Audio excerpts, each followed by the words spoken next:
पिदमेन भूतले ईश्वरेणुपदा मह्यं ददादिशोपदान्तिकं। हे कृष्ण करुणा सिंधु दीनबंधु जगतपते गोपेश गोपिका कांत राधा कांत नमस्तुते।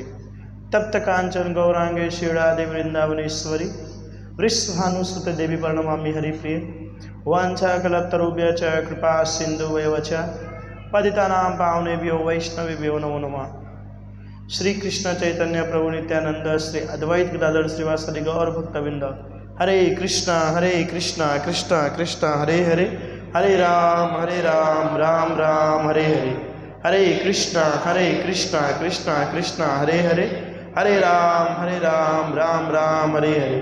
हरे कृष्णा कृष्णा कृष्णा हरे हरे, हरे राम राम राम हरे हरे। हरे कृष्णा।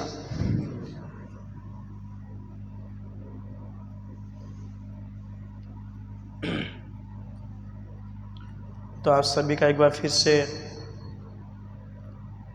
भगवद गीता क्लास में बहुत बहुत स्वागत है। तो हम आज से हमारा तीसरा अध्याय चालू करेंगे। बहुत लंबे समय के बाद सेकंड अध्याय पूर्ण हुआ और बहुत ही इम्पोर्टेंट अध्याय था दूसरा अध्याय, क्योंकि जो 18 अध्याय का गीता है उस सब का जो सार है वो दूसरा अध्याय ही है, क्योंकि दूसरे अध्याय के अंदर में ही बताया गया है कि आत्मा और परमात्मा के अंदर में किस प्रकार का भेद है कि नहीं। क्योंकि आत्मा और परमात्मा के अंदर में भेद होगा ही नहीं तो आत्मा उस परमात्मा को प्राप्त करने का प्रयास ही नहीं करेगा। क्यों? क्योंकि आत्मा सोचेगा कि मैं ही परमात्मा हूँ, तो वो कौन से परमात्मा को ढूंढेगा। जब आप खुद कहेंगे कि मैं खुद भगवान हूँ तो दूसरे किसी भगवान को ढूंढेंगे? नहीं ढूंढेंगे ना। वो बोलेंगे अहम सर्वस्य प्रभव मत सर्व प्रवर्तते, मैं ही सब कुछ हूँ।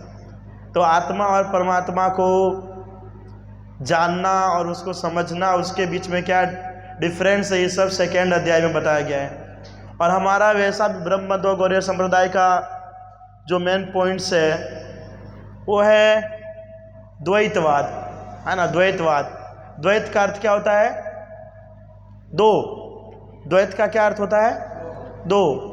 और जो शंकराचार्य जी है इनका पॉइंट क्या होता है? अद्वैतवाद, यानी कि एक, है कि नहीं। तो वो लोग कहना ये चाहते हैं कि भगवान और जीव दोनों एक ही है कि नहीं। कई बहुत सारे बड़े बड़े संत बोलते हैं कि पहले हम भगवान थे और इस पृथ्वी पर आकर के हम अपने वास्तविक स्वरूप को भूल चुके हैं, और जब हमको याद आ जाएगा तो हम फिर से भगवान बन जाएंगे। तो ये बिल्कुल गलत फिलोसॉफी है। भगवद गीता के 4थे अध्याय में बताया गया है, बहुनी में वैतितानि जन्मानि तव चार्जुन। उसके अंदर बताया जाता है कि हे अर्जुन, तुम जो है अपने पूर्व जन्म के बारे में भूल चुके हो, लेकिन मैं कभी भी अपने जन्म के बारे में भूलता नहीं। तो जो व्यक्ति ये फिलोसॉफी देता है कि पहले हम भगवान थे और यहाँ पर आकर के हम अपने वास्तविक स्वरूप को भूल गए, तो क्वेश्चन तो ये उठता है कि अगर आप पहले भगवान थे तो भगवान से इंसान कैसे बन गए? हाँ, और यहाँ पर कैसे प्रकट हो गए? हम देखते हैं सामान्य जीव भी बहुत सारे ऐसे होते हैं जिसको अपने पूर्व जन्म की घटनाएं याद रहती है। बहुत सारे ऐसा केस बनता है। अब भगवान को ही यहाँ पर आकर के अपने आप को भूल चुके हैं।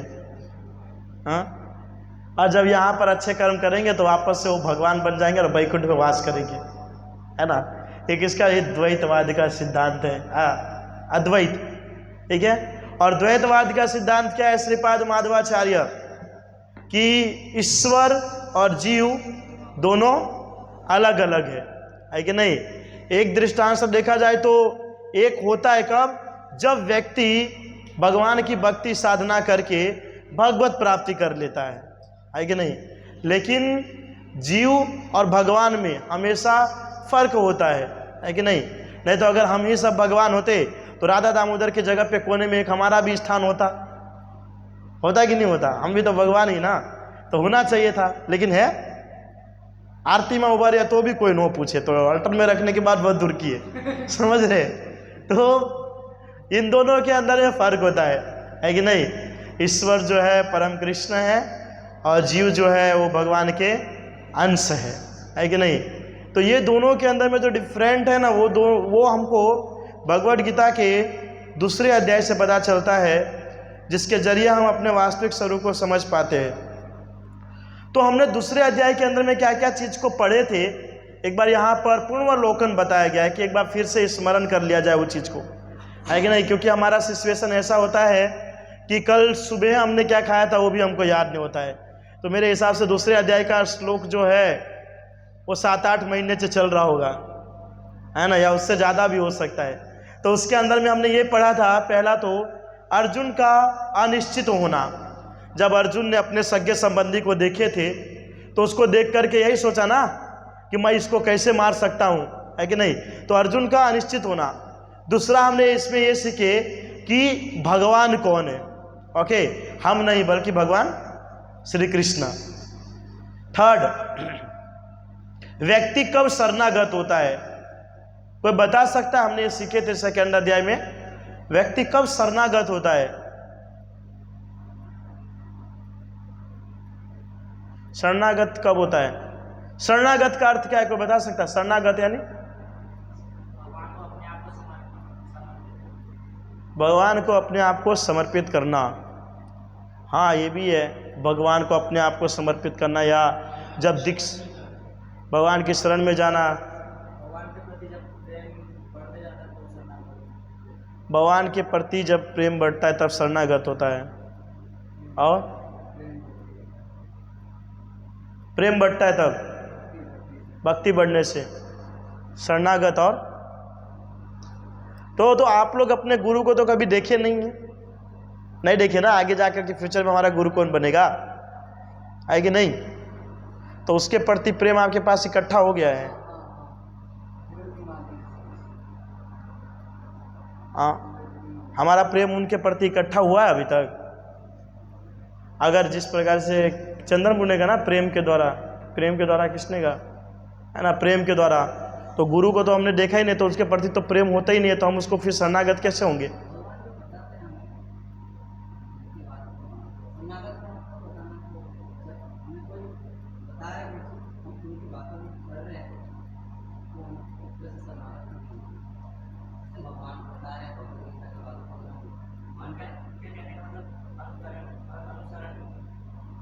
अनुसरण करना यानी कि भगवान ने जो गीता के माध्यम से जो चीज़ को बताया है, या अपने इस संसार में आकर के लीला विहार किया है, उनके माध्यम से जो चीज़ को बता रहे वो शरणागत है। अगर हम फॉलो करें तो सही है, शरणागत का अर्थ यही है।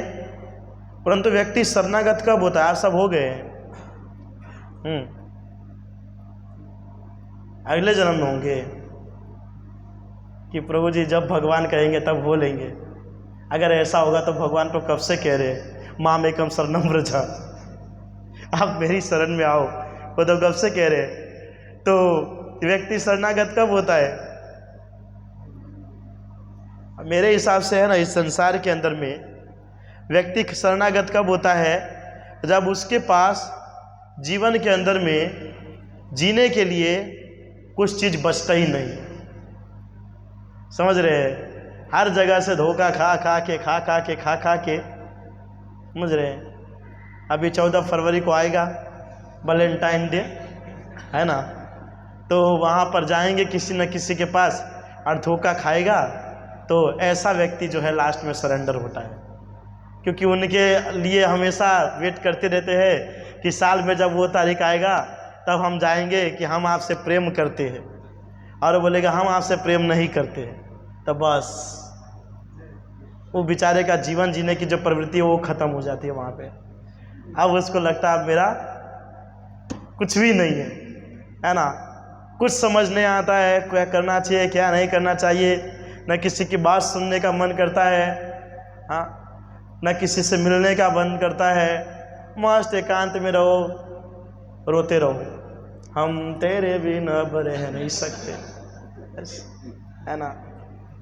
तो ऐसे को मर जाना भी अच्छा रहेगा, और अगर नहीं मर जा रहा है तो अच्छा रहेगा कि शरणागत हो जाए। तो जो पूरे संसार के सिचुएशन से हार जाता है ना, कहीं पे भी किसी को मार्ग नहीं दिखता है, वह व्यक्ति जाकर के भगवान को शरणागत होता है।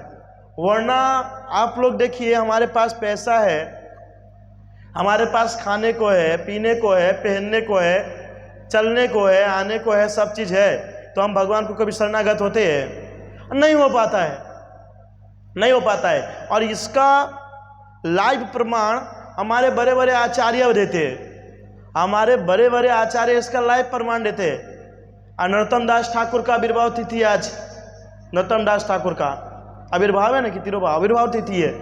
नरोत्तम दास ठाकुर राजा का पुत्र था, राजा का पुत्र, एकमात्र वो संतान, लेकिन उसको पता है कि जब मेरे पास हर प्रकार की सुविधा रहेगी तो मैं भगवान को कभी शरणागत नहीं होऊंगा, बल्कि मैं माया को शरणागत हो जाऊंगा, है कि नहीं। जिसके पास लाखों करोड़ों रुपए रहते वो क्या करता है? मजा ही करेंगे ना कल्ब के अंदर में जा करके, कि वो भजन भक्ति साधना करेगा, वो भोग करेगा, भजन भक्ति साधना थोड़ी करेगा। हाँ, आज देखिए जो जो अरबोपति खरबोपति जो भी आता है उन सबको देखते हैं, मंदिर में आते हो, माला करता हो, सब कुछ को छोड़ दिया हो, बहुत रेयर केस है, बहुत मुश्किल है। तो ये हमारे आचार्य हमको बताते हैं। नरोत्तम दास ठाकुर राजा का पुत्र होने के बावजूद भी सब चीज को त्याग करके छोड़ करके चले गए चैतन्य महाप्रभु के शरणागत होने के लिए, सब चीज को छोड़ करके। और वहां पर जीव गोस्वामी के आदेश के अनुसार उन्होंने अपना सेवा साधना करना स्टार्ट किया। और जब साधु संत के पास गए तो वहां पर राजा की तरह कुछ नहीं, ना अच्छा पहनने को, ना अच्छा खाने को, ना अच्छा कुछ नहीं। रूखी सूखी रोटी मिलेगा तो ठीक है, और वो नहीं मिला तो भी ठीक है। एक लंगोट पहनेंगे या एक क्या बोलते छोटा सा गमछा जैसा लपेटे, बस उसमें पूरा जीवन यापन करते। और किसका लड़का? राजा का लड़का। या हमारे रघुनाथ दास गोस्वामी, जो हमारे संत गोस्वामी है, उसका जीवन चरित्र कुछ ऐसा ही है। बड़े बड़े राजा के पुत्र है, एकदम धनपति है, अरबोपति खरबोपति है, लेकिन सब चीज़ को छोड़ करके वो भगवान की भजन भक्ति साधना में आता है। किस लिए? क्योंकि उसको पता है कि जहाँ पर कंचन और कामनी होती है ना, जहाँ पर कंचन और कामनी होती है ना, वहाँ पर भजन भक्ति साधना नहीं होता है। कंचन यानी सोना और कामनी यानी सुंदर स्त्रियाँ। जब ये दो चीज कहीं पर उपस्थित होता है वहाँ पर भजन भक्ति साधना नहीं हो सकता है। इसलिए हम बहुत बार हमारे यूथ को कहते हैं ब्रह्मचारी बनिए, और जो नहीं बने हैं, जो गृहस्थ में गए हैं, लाइव एग्जाम्पल होता है कि पहले रेगुलर आता है, फिर आता ही नहीं है, फिर आता ही नहीं है। भले माता जी भक्त हो या भक्त हो, वो आता ही नहीं है। प्रभु जी क्या हुआ? अरे क्या बोलो, मैं तो मंदिर आने के लिए बोला। वो बोले कि अगर तुम मंदिर चल जाओगे तो मैं अपने मायके चली जाऊंगी। अब प्रभु जी मंदिर आओ कि फिर उसको बचाने की, तो क्या किया आपने? मैं उसको बचाने के लिए, है कि नहीं। कंचन और कामनी, ये जो दो चीज जहां पर उपस्थित होता है वहां पर व्यक्ति भगवान की भक्ति साधना नहीं कर सकता। इसलिए व्यक्ति शरणागत कब होता है? जब पूर्ण रूप से संसार के भोग विलास के वस्तु का त्याग कर देता है, तब जाकर के वो शरणागत होता है, वरना वो नहीं होता है। अर्जुन पहले शरणागत हुए थे भगवान को? नहीं हुए थे। जब देखा अब कोई प्रकार का अवसर नहीं है, कहीं भी कुछ नहीं है, तब जाकर के बोलते हैं ना, कार्पण्य दोषो पथ स्वभाव पृष्ठामि तोम धर्म समुद्र चेता, तो मैं आपको अपने गुरु के रूप में स्वीकार करता हूँ, कृपया करके आप मुझे आदेश दीजिए, मुझे अब क्या करना चाहिए, है कि नहीं। हमारा भी कुछ अर्जुन के जैसा सिचुएशन है। जब परफेक्ट समय पे हम जब ज्ञान देते या जीवन के बारे में बताते हैं तो हम एक्सेप्ट नहीं करते, और आगे जाकर के जब दुर्घटना होता है ना, तब जाकर के लगता है अरे प्रभु जी ने बिल्कुल सही कहा था। तो अब क्या, जब चिड़िया चुग गई खेत है? तो व्यक्ति जब पूरे संसार से मुक्त हो जाता है, तब जाकर के वो भगवान को शरणागत होता है। चौथा पॉइंट ये है अर्जुन का भगवान को गुरु रूप में स्वीकार करना, जो अभी जस्ट मैंने कहा। आत्मा और शरीर में भेद, आत्मा का रूप और आकार, इसके बारे में भी हमने पढ़ा था। आत्मा और शरीर के अंदर में क्या प्रकार का भेद है। शरीर जो है वो नश्वर होता है, नहीं नष्ट हो सकता है कि नहीं, और आत्मा जो है कभी नष्ट नहीं होता है। आत्मा स्पिरिचुअल है और शरीर मटेरियल है। आत्मा भगवान का अंश माना जाता है, बल्कि शरीर पंच तत्व से बना हुआ है। क्या क्या है? पृथ्वी, जल, वायु, अग्नि, आकाश। ठीक है। फिर उसके अंदर पढ़े थे प्रमुख धर्म, धर्म कांड, ज्ञान कांड और उपासना कांड के बारे में हमने पढ़े थे। और लास्ट में पढ़े थे आत्मा राम, स्थित प्रज्ञ के लक्षण। जो व्यक्ति पूर्ण रूप से कृष्ण की भक्ति साधना करना चाहता है वो किस प्रकार एकांत में रह कर के भी भगवान की शुद्ध भक्ति साधना किस प्रकार से करता है। जैसे मैंने कहा था ना कि जो बड़े बड़े ऋषि मुनि होते हैं वो दिन के अंदर में सोते हैं और रात के अंदर में भजन करते हैं, लेकिन उनका डायरेक्शन कुछ और था, मैंने आपको विस्तार से बताया था। ठीक है। तो आज से हम तीसरा अध्याय स्टार्ट करेंगे। तीसरा अध्याय स्टार्ट करने से पहले संक्षेप में कुछ बताया गया है। इस अध्याय के अंदर में टोटल कितने श्लोक है? 43 श्लोक है। तो 43 श्लोक हमारा 6 महीने में खत्म होगा कि 3 महीने पता नहीं, तो अभी से जान लीजिए। इस अध्याय के अंदर 43 श्लोक है और इसके अंदर में क्या क्या बताया गया है। श्लोक संख्या 1 और श्लोक संख्या 2 के अंदर बताया गया है अर्जुन का अनिश्चित होना, त्याग अथवा कर्म। ओके, त्याग अथवा कर्म, अथवा का अर्थ होता है या, त्याग या कर्म, यानी कि दोनों में से कोई एक प्रकार का ऑप्शन है कि नहीं। ना सही और गलत लिखो, या तो सही लिखो या तो, और इंग्लिश मीडियम में ट्रू और फॉल्स, है ना। तो त्याग अथवा कर्म। और फिर बताया गया है श्लोक संख्या 3 से 9 में क्या है, अर्जुन के लिए ज्ञान योग से बेहतर निष्काम कर्म योग। और भगवान वहां पर समझाते हैं तब जाकर के वो समझते हैं। 10 से 16 अध्याय श्लोक संख्या में बताया गया है कर्म कांड से कर्मयोग। श्लोक संख्या 17 से श्लोक संख्या 35 में बताया गया है निष्काम कर्म योग, सही उदाहरण। और श्लोक संख्या 36 से लेकर श्लोक संख्या 43 में बताया गया है लालसा, महानतम शत्रुओं को जीतना। ये 36 नंबर श्लोक से 43 नंबर जो श्लोक है वो बहुत ही ज़्यादा इंपॉर्टेंट है, और 17 नंबर श्लोक से 35 नंबर श्लोक तक। ठीक है। तो यहाँ पर बताया गया है, आपके लिए क्वेश्चन दिया गया है कि तीसरा अध्याय तभी चालू होगा जब आप आंसर दोगे, नहीं तो नहीं होगा। ऐसा इसके अंदर में बताया गया। देखिए, त्याग अथवा कर्म, क्या बेहतर।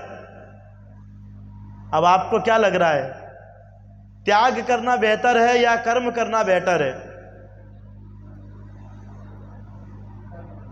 कर्म करना बेहतर है। और कोई? त्याग करना बेहतर है। और क्या चीज का त्याग करके? व्यर्थ की चीजों को त्याग करके कृष्ण भावनामृत में कर्म करना। और कोई? त्याग या कर्म बताइए। नहीं, वो नीचे के लाइन को हमको नहीं समझना है, वो मैं बाद में आपको समझाऊंगा। आप जब तक पहले लाइन का आंसर नहीं देंगे क्लास ही नहीं चालू होगा। ओ, त्याग अथवा कर्म, क्या बेहतर, दोनों में से परफेक्ट क्या है? दोनों ही बेहतर है, और त्याग भी करना ही पड़ेगा, दोनों जरूरी है। तो फिर यहाँ पर या शब्द क्यों डाल दिया गया?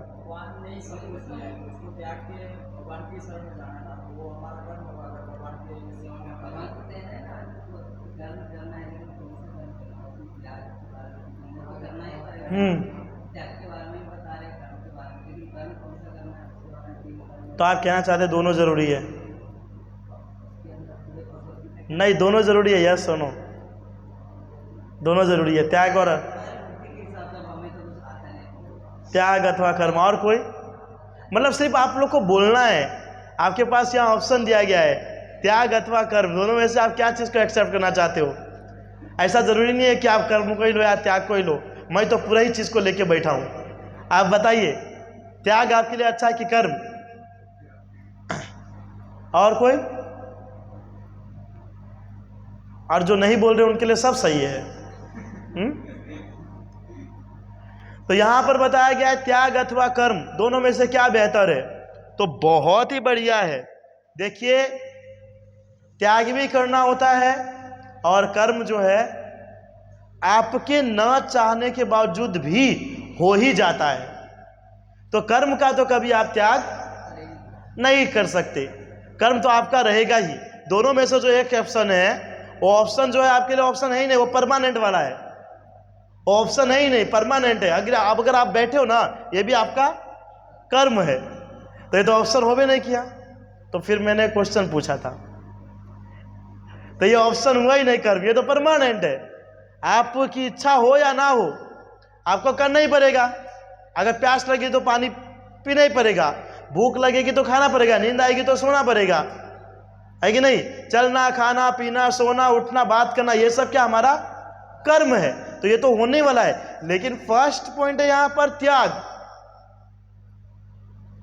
त्याग तो भक्ति के अंदर में कर्म भी इंपॉर्टेंट है और त्याग भी इंपॉर्टेंट है। जैसे कि अरमन प्रभु बता रहे थे कि ऐसे वस्तु का त्याग करना चाहिए जो कृष्णा भावनामृत के अंदर में इंपॉर्टेंट नहीं है या जरूरी नहीं है, ऐसे वस्तु का त्याग करना चाहिए। जैसे कि भक्ति के अंदर में क्या क्या चीज का त्याग किया जा सकता है? भौतिक वस्तु का त्याग, तो पैसा छोड़ दीजिए। हाँ, वो भी तो पैसा तो नहीं छोड़ सकते हैं। हाँ, भक्ति में EMI, अच्छा, गेम खेलना, मांसाहार, कांदा लहसुन भी, चाय कॉफी, मतलब हम ऐसे चीज का त्याग कर रहे हैं ना जो हमसे हो सकता है, समझ रहे? हाँ, जो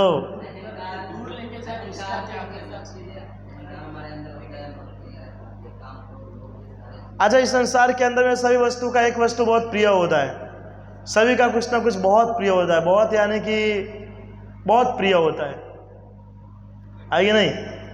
सबका होगा, कोई बता सकता है सबका अलग अलग प्रिय क्या क्या है? हाँ? कि नहीं बता सकते ऐसी वस्तु से प्रिय है? प्रियतमा, हाँ, तो ऐसी वस्तु प्रिय होता है संसार के अंदर में जिसका हम त्याग, और वही वस्तु का त्याग करना है। उसी वस्तु का त्याग करना है, तब जाकर के हम भगवान की भक्ति साधना कर सकते हैं। यहाँ पर त्याग अथवा कर्म का अर्थ यही बताया गया है कि जो वस्तु हमारे भक्ति के अंदर में रुकावट डालती है। कंचन और कामनी तो परमानेंट है, जिसको हम छोड़ नहीं सकते, पैसा कमाना, कंचन और कामनी ये तो परमानेंट है। उसके अलावा अनेकों वस्तु है, जैसे काम, क्रोध, लोभ, ईर्ष्या, द्वेष, है कि नहीं, मद, मोह, ये सब तो है ही है। लेकिन मेन पॉइंट ये दो चीज़ है। तो संसार के अंदर में अगर रियल में किसी को भगवान की शुद्ध भक्ति प्राप्त करना हो तो उसकी सबसे प्रिय वस्तु को त्याग कर देना चाहिए। जो सबसे प्रिय वस्तु है ना, उसका त्याग करना चाहिए, तभी जाकर के वो भगवान की शुद्ध भक्ति साधना कर सकता है, वरना नहीं कर सकता है। आपने एक स्टोरी सुना होगा। एक शिव जी के बहुत बड़े भक्त थे, तो हमेशा भगवान को जल चढ़ाते थे और रोज जाकर के भगवान को प्रणाम करते थे, प्रार्थना करते थे। रोज सुबह उठ करके, वो उसकी दिनचर्या थी, कंटिन्यू ये कार्य किया करते थे, रोज जाकर के, है ना। और जब भगवान प्रसन्न हुए, भगवान शिव, तो बोला कि बोलो वर्ष, हम आपकी क्या सेवा कर सकते हैं, या आपकी क्या भौतिक इच्छा है बताइए, क्योंकि भौतिक इच्छा के बिना तो आप सेवा करेंगे नहीं। हाँ, तो आप बताइए आपकी क्या इच्छा है? तो बोला, प्रभु मेरी बेटी का विवाह करना है, और हम तो ब्राह्मण ठहरे, हमारे पास कुछ धन दौलत है नहीं, आप कुछ हेल्प कीजिए तो ताकि हमारी बेटी का विवाह हो सके। विचार कीजिए, संसार के अंदर में हम कहते हैं कि हमारा कुछ भी नहीं है, हाँ, और जो हमारा कुछ भी नहीं है वो चीज़ के लिए, कुछ करने के लिए हम भगवान को भी नीचे बुला लेते हैं। जो हमारे लिए कुछ नहीं है उस चीज़ को करवाने के लिए हम भगवान को भी नीचे बुला लेते हैं। तो बोलते हैं कि आप हेल्प कीजिए कुछ। तो शिव ने कहा कि एक काम कीजिए। शिव जी ने कहा कि वृंदावन में जाइए और वहाँ पर हमारे बहुत बड़े भक्त बैठे हैं जिसका नाम है सनातन गोस्वामी। सनातन गोस्वामी, उसके पास आप जाइए और वो आपको वो धन संपत्ति जो है आपको दे देंगे। तो बोलेगा मैं कैसे मांगूंगा? बोला आप मेरा नाम ले लीजिएगा, है ना, आप मेरा नाम लोगे ना तो आपको दे देगा। कभी कभी ऐसे लोग चालाक होते हैं, है ना। भगवान जब वर भी दे देता है ना तब भी एक बार बोलता है कि नहीं ट्राई करना पड़ेगा, सच्ची में वरदान दिए कि नहीं, भस्मासुर। शिव जी ने कहा था हाँ ठीक है मैं आपको आशीर्वाद देता हूँ, जिसके सर पे आप हाथ रखोगे वो भस्म हो जाएगा। लेकिन बेचारा को भरोसा नहीं हुआ और ट्राई किस पे करने गई? जिसने वरदान दिया उसी पे, और शिव जी के ऊपर में जाके ट्राई कर रहे हैं कि प्रभु आप भस्म होते हैं कि नहीं। प्रैक्टिकल देख करके पहले होता है कि नहीं। हम कभी कभी जाते हैं दुकान पे ब्लूटूथ लेने के लिए, मोबाइल लेने के लिए, तो निकाल करके पहले ट्राई करते हैं, हाँ कनेक्ट हो रहा है, चार्जिंग का मात्रा कम ज़्यादा तो नहीं है, ये एकदम बराबर चलेगा कि नहीं। तो उसने वही बोला कि मैं कैसे मान लो, उसके पास जाएंगे तो तो कहा कि आप मेरा नाम ले लीजिएगा, वो आपको धन संपत्ति जो है वो दे देंगे। तो वो गए बेचारा, वृंदावन पहुंचे। वृंदावन में सनातन गोस्वामी के कुटिया में, राजा की तरह तो रहते नहीं थे, उसको लगा कि जो धन संपत्ति की मेरी पूर्ति कर सकता है बहुत बड़ा राजा होगा, बहुत बड़ा महल होगा। और देखा तो टूटा फूटा झोपड़ी पड़ा हुआ था, वो भी ऐसा झोपड़ी की बारिश आए तो पानी घर के अंदर में घुसे और धूप आए तो पूरा रोशनी घर के अंदर में घुसे। ऐसा झोपड़ी, न दरवाजा का ठिकाना था ना खिड़की का ठिकाना था। मतलब झोपड़ी भी कहीं ये भी व्यर्थ की बात होगा, झोपड़ी भी नहीं। ऐसा ही कहीं भी भूमि के ऊपर जा करके बैठ करके कोई वृक्ष के नीचे वो बैठे हुए थे और हरे कृष्णा कृष्णा कृष्णा हरे हरे, हरे राम राम राम हरे हरे, भगवान का नाम ले रहे थे मस्त आसन पर बैठ करके एकदम ध्यान लगा करके। उतने में वो भगवान शिव के भक्त आए और उसने कहा कि आप जो है, मुझे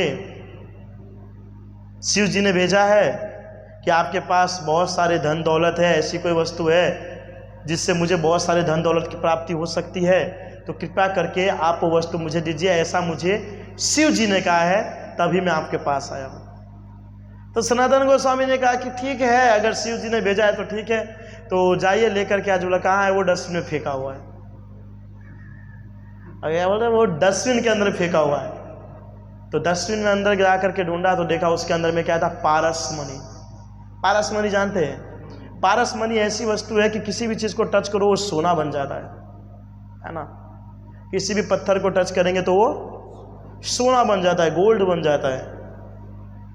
तो बहुत खुश हो गया कि क्या बात है, पारस मणि मिल गया मुझे। लेकिन फिर वो सोच में पड़ गया। और क्या होता है कि वो इंसान का जो लालच होता है ना वो बहुत हाई लेवल है। पहले कहीं पे जॉब करेगा तो सोचेगा 10,000 रुपया मिलना चाहिए, और जब 10,000 हाथ में मिल जाता है ना, बोलेगा मैं तो काम बढ़िया करता हूँ, सेठ से बात करता हूँ, क्या होता महीना तुम्हारे 15,000 करी दूँ न 15,000 थी जैसे। तो पछी ऐसे एक के बाद एक के बाद एक के बाद एक के बाद क्या होता है कि उसकी लालसा जो है वो बढ़ती रहती है, कभी कम नहीं होती है कि नहीं। हमारा सिचुएशन भी ऐसा ही सेम है। संसार के अंदर में कोई भी वस्तु जब हमको मिलता है ना तो उसके बाद और अनेक इच्छा करता है, अनेक इच्छा करते हैं, अनेक इच्छा करते हैं, एक के बाद एक के बाद एक के बाद। लालच जो है ना वो बढ़ते जाता है, बढ़ते जाता है, बढ़ते जाता है, बढ़ते जाता है, बढ़ते जाता है। इसलिए कभी कभी ऐसा लगता है कि कोई वस्तु हमारे पास होना ही नहीं चाहिए। जब कोई वस्तु रहेगा ही नहीं तो लालच कहाँ से आएगा? है कि नहीं? किसी को कोई वस्तु खरीदना है, कोई वस्तु में पैसा इन्वेस्ट करना है और उस वस्तु को खरीदने के लिए उसके पास धनराशि ना हो तो वो लेगा, वो वस्तु को खरीदेगा? नहीं खरीदेगा। लेकिन क्या है कि जब मनी हमारे पास आ जाता है ना तो ऐसा लगता है कि पूरी दुनिया को हम खरीद लेंगे। और ऐसे इच्छा जो है बढ़ते रहता है, बढ़ते रहता है, बढ़ते रहता है, बढ़ते रहता है, और मरते समय तक भी हमारी इच्छा कभी ख़त्म नहीं होती है। वो सोच रहा है कि अगर इसने पारस मणि को डस्टबिन के अंदर में डाल के रखा है, इसका अर्थ ये है कि इसके पास इससे भी बड़ा कुछ और है, इससे बड़ा भी कुछ और है। और मैंने कहा था ना कि जो कृष्ण की भक्ति साधना करना चाहता है, जो पूर्ण रूप से कृष्ण की प्राप्ति करना चाहता है, वो कौन सी दो वस्तु से दूर रहता है? कंचन और कामनी। कंचन और कामनी ये दो वस्तु से दूर रहता है, तभी वो भगवान की शुद्ध भक्ति साधना कर सकता है, वरना वो नहीं कर सकता है। मोबाइल फोन को आप अपने साथ में रखोगे अब बोलोगे प्रभु जी मैं मोबाइल में कभी कभी इधर उधर माइंड हो जाता है और ये चीज़ देख लेता हूँ, तो आप तो साथ में ले करके घूम रहे हो ना। जब तक उसको साइड में नहीं करोगे तो कैसे चलेगा? चलेगा? कोई व्यक्ति अपने बच्चे से बहुत प्रेम करता है, ऑफिस का टाइम हो गया है, अब वो कहेगा अरे यार बच्चे को तो मैं खिला रहा हूँ, ऑफिस कैसे जाऊँगा? तो भाई साहब जब आप उसको रखोगे तब जा करके आप ऑफिस जाओगे, बच्चे को ही लेकर के थोड़ी ऑफिस चले जाएंगे। तो कंचन और कामनी अगर साधु के पास रहता है, जो कृष्ण की भक्ति साधना करना चाहता है, वो कभी भी कृष्ण को प्राप्त नहीं कर पाता है। सो उसने डस्टबिन के अंदर में रख दिया, उसके मन के अंदर में ऐसा आया था कि उसने डस्टबिन में फेंक दिया। अब उसको क्या बताइए, बहुत बड़ा साधु है और ये चीज़ का परित्याग किया है। वो उनके पास जाता है और उनको जाकर के बोलता है कि मेरा एक प्रश्न है। तो बोलते हैं बताइए आपका क्या प्रश्न है? तुमने कहा कि आप इतनी अमूल्य वस्तु को डस्टबिन में डाल करके रखे। तो सनातन गोस्वामी कहते हैं हाँ। तो क्यों? क्योंकि मेरे लिए वो कोई मूल्यवान वस्तु नहीं है, मेरे लिए उसका मूल्य 0 है। तो बोला कि आपका इसके लिए जो मूल्य है वो 0 है, यानी कि आपके पास इससे भी अमूल्य वस्तु और है, बड़ा है ना, इससे भी अमूल्य वस्तु है। तो बोला तो फिर मुझे आप वही दीजिए, हाँ आप मुझे वही दीजिए। तो सनातन गोस्वामी ने कहा कि दे तो सकता हूं, लेकिन इसके लिए एक आपको कार्य करना पड़ेगा। क्या कार्य करना पड़ेगा? जो आपने वो पारस मणि जो लेके रखे हो ना मूल्य वस्तु, उसको यमुना नदी में फेंक करके आना पड़ेगा। और यमुना नदी में अगर आप फेंक करके आते हो ना, तब मैं इससे भी अमूल्य वस्तु आपको दूंगा, तब मैं इससे भी ज्यादा अमूल्य वस्तु मैं आपको दूंगा। तो उनकी बात को सुन लिया और वो गधा प्रसाद पता नहीं क्या बोलेंगे, हाँ वो गया और पारस मणि को यमुना नदी में फेंक दिया। और फिर आए सनातन गोस्वामी के पास कि मैंने उसको फेंक दिया, अब आपके पास जो अमूल्य वस्तु है वो मुझे दीजिए। Chant Hare Krishna and be happy. अब वो बेचारा इतना रोने लगा वहीं पर बैठ करके कि मैंने क्या कर दिया जिंदगी के अंदर में। उनको माला दे दिए, पहले पारस मणि मिला था, अब माला दे दिए। तो कभी कभी हमारी भौतिक लालसा भी ऐसी होती है, समझ रहे हैं, कि भगवान एक वस्तु हमको देता है तो हम क्या समझते हैं कि दूसरा वस्तु भी भगवान और हमको देगा, लेकिन पहले ही इंपॉर्टेंट होता है, सेकंड इतना इंपॉर्टेंट नहीं होता है। तो साधु संत जो है कभी कभी इस वस्तु के पीछे कभी भी भागते नहीं है। वो यहीं पर ये जो शब्द है ना, वो त्याग, इसके लिए मैंने ये स्टोरी आपको बताया था। त्याग की भावना, त्याग, वो कंचन और कामनी को कभी भी अपने पास नहीं रखते हैं। अब एग्जाम्पल देते, हरिदास ठाकुर भगवान के कितने शुद्ध भक्त हैं, इतने बड़े भक्त है हरिदास ठाकुर कि अद्वैताचार्य ने एक बार अपने घर पे ब्राह्मणों का भोज रखा था। हमारे गांव में भोज कहते हैं, आप लोग क्या कहते हैं? भंडारा कहते हैं, भंडारा। ब्राह्मणों का भंडारा रखे थे, जो भी है कि सभी को भोजन करवाएंगे और सबको बिठाएंगे यहाँ पर और दान दक्षिणा जो भी देंगे। तो आप विचार कीजिए कि उसके अंदर में जो हरिदास ठाकुर है वो शूद्र में गिना जाता। क्यों? क्योंकि वो मुस्लिम थे। लेकिन ब्राह्मणों के अंदर में सबसे पहले उनको इनविटेशन दिया और मुख्य यजमान जो है हरिदास ठाकुर को बनाया। और हरिदास ठाकुर इतने महान आचार्य कि उनका भौतिक वस्तु के प्रति थोड़ा भी आसक्ति नहीं। ओके, कंचन के अंदर में कौन आ रहा है? सनातन गोस्वामी। और यहाँ पर हरिदास ठाकुर जो है एक कुटिया बना करके अपना जीवन यापन करते थे। लेकिन वहाँ के कुछ मुस्लिम लोग थे, उनको ये चीज़ पसंद नहीं था कि भाई आप मुस्लिम धर्म के अंदर में हो तो आप क्या पढ़िए, कुरान कलमा क्या आता है, ये सब चीज़ आप पढ़िए तो आपके लिए सही रहेगा।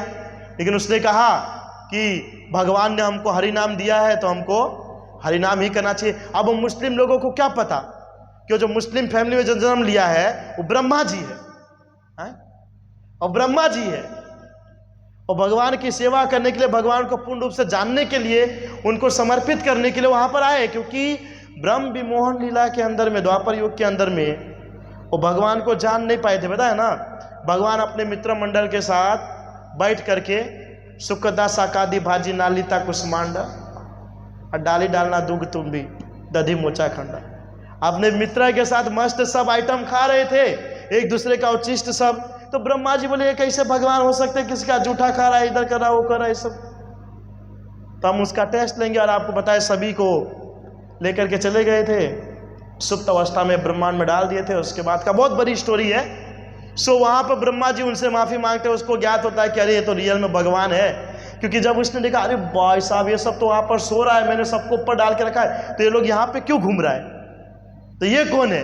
तो वो देखा ये तो भगवान का ही सब विस्तार, तो रियल में फिर वही भगवान है। तो अपनी माफी मांगने के लिए भगवान से प्रार्थना करते हैं कि मैं आपको पूर्ण रूप से जान सकूं, इसलिए मैं आपका एक बार और लीला के अंदर में पार्टिसिपेंट करना चाहता हूं। और वो लीला में पार्टिसिपेंट कब कर पाए, इस कलयुग में आज से 550 वर्ष पहले हरिदास ठाकुर के रूप में। तो ब्रह्मा जी थे, तो मुस्लिम लोग कुछ भी करेगा वो तो नाम तो छोड़ेगा नहीं। तो क्या हुआ कि जिस कुटिया के पास बैठ करके वो नाम जप करते थे, तो वहां पे उसने कहा कि इसका तो कुछ हो नहीं रहा है, एक काम करते हैं, हम कामनी यानी कि एक सुंदर स्त्री को वहां पर भेज देते हैं, एक सुंदर स्त्री को भेज देते हैं, क्योंकि स्त्री को देख करके बड़े से बड़े लोग भी मोहित हो जाते हैं। वेदव्यास जी के शिष्य, बहुत बड़े शिष्य प्रिया, कोई बता सकता है? जैमिनी ऋषि, बराबर, बहुत बढ़िया प्रभु जी। जैमिनी ऋषि, वेदव्यास जी जब पुस्तक लेखन कर रहे थे ना, तो उसके अंदर में लिख रहे थे कि कोई व्यक्ति काम से मुक्त नहीं हो सकता है, अपने इंद्रियों को कंट्रोल में नहीं कर सकता है। लेकिन उनके एक शिष्य से जैमिनी ऋषि, अरे गुरु जी आप बिल्कुल गलत लिखे हैं, हम तो बहुत पावरफुल हैं, हमको कोई काम सता नहीं सकते हैं, हम इन सबसे परे हैं। तो वेदव्यास जी ने कहा ठीक है कोई बात नहीं, आप परे हो सकते, आप हमसे भी बहुत बड़े हो, आप हमसे भी बहुत बड़े हो। तो चले गए बोल करके। अब रात का समय था, बढ़िया बारिश हो रही थी और वो विश्राम कर रहे थे अपने कक्ष के अंदर में। इतने में बाहर से किसी ने दरवाजा नॉक किया, इसे दरवाजा ठोका, तो बहुत बारिश आ रही थी, बादल भी ढम ढम कर रहा था। हम एकांत में अगर कहीं झोपड़ी बना करके सोए और रात को 1-2 बजे दरवाजा ठोके, तो हमको तो पहले यह आएगा कि सार कोई ना कोई भूत प्रेते, हम खोलबे नहीं करेंगे दरवाजा। सो उसने दरवाजा नॉक किया, तो दरवाजा खोले तो एक एकदम सुंदर स्त्री है, हाँ एकदम सुंदर स्त्री। तो उसने बोला कि मुझे रात के लिए आपके घर के अंदर में रुकने का सहारा मिलेगा, क्योंकि इतनी तेज बारिश आ रही है, इतनी रात हो चुकी है, हम कहाँ जाएंगे। तो उसने कहा कि मैं ब्रह्मचारी हूं, मैं आपको नहीं रख सकता, बोल करके दरवाजा बंद कर दिया। पर अब जो ब्रह्मचारी होता है या जो भी है या शुद्ध भक्त होता है, उसके मन के अंदर में थोड़ा तो दया भाव रहता ही है कि नहीं। तो उसके मन के अंदर में यार ये सही बात है, इतनी रात हो चुकी है, वो स्त्री जाएगी तो जाएगी कहाँ। सो फिर से दरवाज़ा खोले, बोला एक काम करो, आप रूम के अंदर चल जाओ और मैं रूम के बाहर रहूँगा। देख रहे हैं ब्रह्मचारी का लेवल रियल में, कि आप रूम के अंदर में चल जाओ और हम रूम के, और यहाँ पर जो ब्रह्मचारी होते हो तो एक ही कक्ष के अंदर में बैठ करके हास्यास्पद कथाएं चलते रहती है। लेकिन रियल में ब्रह्मचारी, और बहुत सारा जैमिनी ऋषि का स्टोरी है ऐसा उनके जीवन को लेकर के।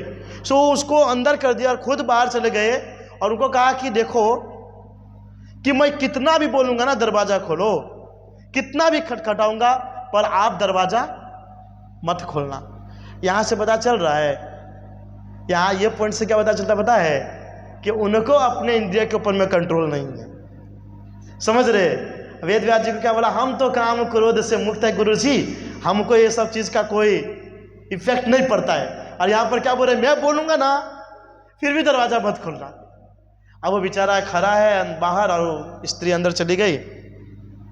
हम बारिश के अंदर में बैठे बैठे बैठे बैठे बैठे बैठे उसके माइंड में अब वो स्त्री का चिंतन चलने लगा, स्त्री का चिंतन चलने लगा। अरे इतनी सुंदर दिखती है, हाँ आँख में काजल लगा करके आए थे, बड़े बड़े बाल हैं, और पूरा भागवतम में अच्छे से लेके पतले कमर है, आज कोमल हाथ है, पैर है, सब चीज का चिंतन। और वो स्त्री जो होती है वो जब भीगती है पानी के अंदर में, तो उसका जो स्वरूप है वो किस प्रकार से दिखता है, वो सब चीज़ का वो चिंतन कर रहा था। और चिंतन करते करते करते करते करते करते इतना भयंकर उनके अंदर में लस्ट आया, जो बोल रहे कि मुझे ये सब चीज़ नहीं सताता है ना। बहुत सारे ऐसे व्यक्ति होते हैं या बहुत सारे ऐसे ब्रह्मचारी होते हैं कि बोलते प्रभु जी हम तो लस्ट के ऊपर में विजय प्राप्त कर लिए। बहुत बढ़िया है, बहुत बढ़िया है, आपने कर लिए है कि नहीं। सो वो विचार करने लगा और लास्ट में जाकर के उसको दरवाज़ा ठोक दिया उसने, और बोलता है कि दरवाज़ा खोलो। बोले पर आपने ही तो मुझे बोला दरवाज़ा नहीं खोलना है। बोला नहीं मैं बोल रहा हूँ ना। तो भले आपने बोला, पर आपने ही मुझे बोला था कि मैं कितना भी, मैं खुद भी बोलूँ ना, फिर भी दरवाज़ा नहीं खोलना है। अरे मैं बोल रहा हूँ आप दरवाज़ा खोलो, दरवाज़ा खोलो, दरवाज़ा। इतना मतलब उसके अंदर में लालसा आ गई कि बार बार बार बार, और नहीं माने ना तो सीढ़ी से चढ़ करके टेरेस पे कूद करके रूम में चले गए। सीढ़ी से चढ़ करके टेरेस के कूद करके रूम में चले गए। और जब रूम में गए तो स्त्री वहां पर खड़ी थी। सो उसको कहा कि मैं आपको आलिंगन करना चाहता हूं। तो स्त्री ने कहा कि आपको पहले घोड़ा बनना पड़ेगा, आपको घोड़ा बनना पड़ेगा, और मैं आपके ऊपर में बैठूंगी और 7 बार आपको घूमना है। बोला हाँ मैं रेडी हूं। स्त्री आकर्षण इतना भयंकर है ना प्रभु जी, बाप रे बाप। इसीलिए तो कंचन और कामनी हमारा जीवन का वास्तविक धन संपत्ति। तो 7 बार वो घुमा उसको बैठा करके, और 7 बार के बाद जब बोला कि चलो 7 बार तो घूम गया, अब आलिंगन करता हूं। मस्त एकदम सुंदर स्त्री, एकदम सुंदर दिख रही है। और जैसे ही आलिंगन किया, वेद व्यास जी अपने स्वरूप में आ गई। वो स्त्री कोई और नहीं, वेद व्यास जी थे। और वेद व्यास जी अपने स्वरूप में आ गए। बोलिए शिष्य जी, हाँ काम क्रोध लोभ से मैं मुक्त हूँ। और तुरंत उसके अंदर फंस गए। अब बोले तो बोले क्या गुरु को, आलिंगन कीजिए कीजिए आलिंगन, हाँ आलिंगन करेंगे, पूर्ण हो गया कार्य। लेकिन हरिदास ठाकुर भगवान के इतने शुद्ध भक्त कि उनको कोई फर्क नहीं पड़ता है। तो लोगों ने क्या किया कि एक सुंदर स्त्री को वहां पर भेज दिया। वो वेश्या थी जिसका नाम हीराबाई, वेश्या थी हीराबाई करके। सो उनको भेजा कि आप उनके पास जाइए और उनके पास जाकर के उसके भक्ति को नष्ट कीजिए। फिर सुंदर स्त्री को देखेंगे तो अट्रैक्ट होकर के अपने भगवान का नाम लेना छोड़ देगा।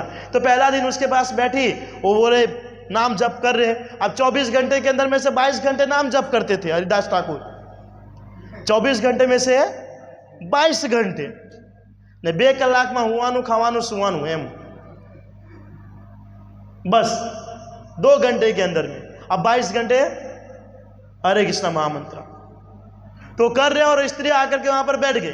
हरिदास ठाकुर 22 घंटे में से एक भी बार आंखों नहीं खोले। वो नाम जप करते रहे करते रहे करते रहे करते रहे करते रहे। और जब 22 घंटा पूर्ण हुआ, वो बेचारी जो स्त्री थी वो भी थक गई थी। 22 घंटा पूर्ण हुआ तो जब हरिदास ठाकुर ने आंख खोला तो देखा स्त्री है यहाँ पर। तो बोला कि बोलो आपको क्या चाहिए।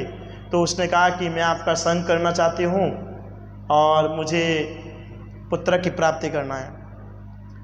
बोला आपकी बात तो बिल्कुल सही है, लेकिन क्या है कि मैं 24 घंटे में से 22 घंटे चैंटिंग करता हूँ और 2 घंटे में मैं खाना पीना और सोना करता हूँ।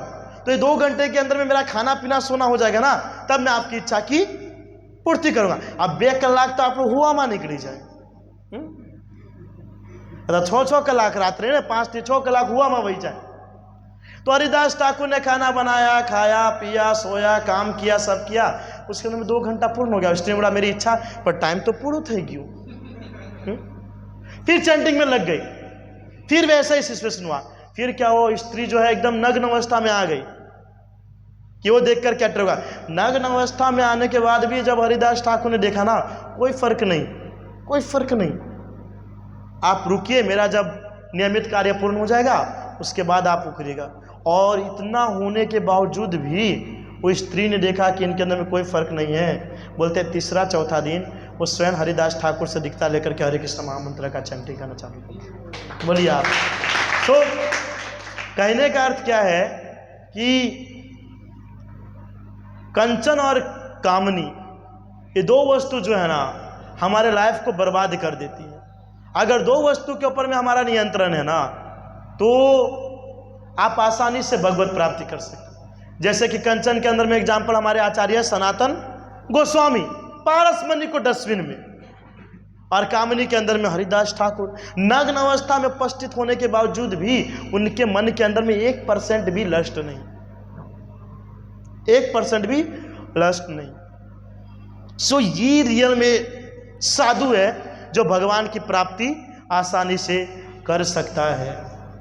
तो अगर हमको भी कृष्ण की प्राप्ति करना है ना, तो ये 2 चीज से हमेशा हमको दूर रहना चाहिए, हमेशा जितना हो सके उतना दूर। और ऐसे लोगों का संग करना चाहिए जिसके जरिए हमारे भक्ति के अंदर में उन्नति हो, प्रोग्रेस हो। उत्साहत निश्चयात धैर्यात तत् तत् कर्म प्रवणात संग त्यागात सतः विद्य सदभि भक्ति प्रसिद्ध्यति। जब ऐसे भक्तों का संग करेंगे, ऐसे वस्तु का त्याग करेंगे, तब जाकर के हम भगवान की शुद्ध भक्ति साधना कर सकते हैं। लेकिन प्रॉब्लम यही है कि हम कंचन और कामनी को साथ में लेकर के घूमते हैं। अगर रियल में कामनी नहीं तो हमारा मोबाइल वाला कामनी जी, दोनों तो है। वो जीवन साथी घर पर छूट सकता है, पर ये जीवन साथी तो बाप रे बाप हॉस्पिटलों में साथ में रहता है। ये हमारा साथ नहीं छोड़ती, इसका त्याग करना है। सो त्याग ऐसे वस्तु का करना है, कर्म तो कंपलसरी है, त्याग अथवा कर्म है कि नहीं। मैं तो जानबूझ करके बोला था दोनों में से सिलेक्ट करें, 2 तो है ही नहीं ऑप्शन एक ही है। कर्म तो नियमित रूप से करना ही है, त्याग अथवा कर्म के अंदर में कर्म तो नियमित रूप से करना है, त्याग के अंदर में ऐसी वस्तु का त्याग करना है जो भक्ति के अंदर में अवरोधक वस्तु है, जो भक्ति के अंदर में हमको प्रोग्रेस नहीं करने देती। और ऐसे बहुत सारे वस्तु है, पर उसमें जो सबसे इंपॉर्टेंट वस्तु है कौन सी है? कंचन और कामनी। तो भगवत गीता परित्याग के विषय में नहीं, अभी तो जीवन जीने के विषय में बताया गया है। तो श्लोक संख्या 1, अर्जुन वाचा, अर्जुन कह रहे हैं भगवान श्री कृष्ण को कि हे जनार्दन, हे केशव, यदि आप बुद्धि को सकाम कर्म से श्रेष्ठ समझते हैं, सकाम कर्म यानी कि ऐसा कर्म जिसके अंदर में व्यक्ति भौतिक इच्छा को लेकर के एक्टिविटी करता है। हम इसके ऊपर में आगे विस्तार से डिस्कशन करेंगे। मतलब भौतिक सुख सुविधा के साथ में किया गया कर्म, वो क्या कहलाता है? सकाम कर्म। तो यदि आप बुद्धि को सकाम कर्म से श्रेष्ठ समझते हैं, तो फिर आप मुझे इस घोर युद्ध में क्यों लगाना चाहते हैं? बेचारा अर्जुन परेशान हो गया था, इतने सारे ज्ञान दे दिए थे ना। कभी बोल रहे थे आपको कर्म का परित्याग करना है, कभी बोल रहे थे आपको कर्म करना है, कभी बोल रहे थे आपको ज्ञान योग के मार्ग से जाना है, कभी बोल रहे थे भक्ति योग से जाना है, कभी बोल रहे थे कि ऐसे लोगों को मारना चाहिए, और कभी बोलते ऐसे लोगों को नहीं मार। बेचारा कंफ्यूज तो यहाँ हो गए। तो सगे संबंधी को देख करके क्या कंफ्यूज होंगे? इनकी बात को देख करके कंफ्यूज हो गए थे।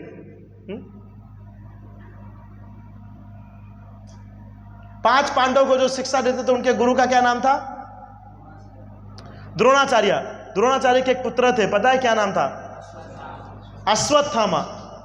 अश्वत्थामा, उन्होंने द्रौपदी के 5 पुत्रों का वध किया था ना। 5 पुत्र है ना, क्योंकि उसको लग रहा था 5 के 5 पांडव है कि नहीं, और पांडव समझ करके 5 को वध कर दिया, है कि नहीं।